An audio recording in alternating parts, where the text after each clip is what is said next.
Ονομάζομαι Τιμόθεος Τιμολέοντας, του Τίμου και της Σταμίλας.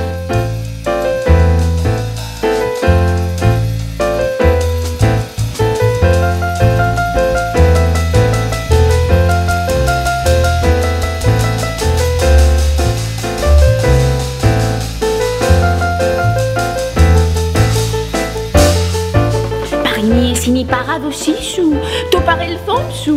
Με τις παροιμίες στέκεσαι σταθερά στο παρόν και μπορείς να προβλέψεις το μέλλον. Δηλαδή ο κάθε πλανήτης είναι φτιαγμένος από τη σοφία των παροιμιών.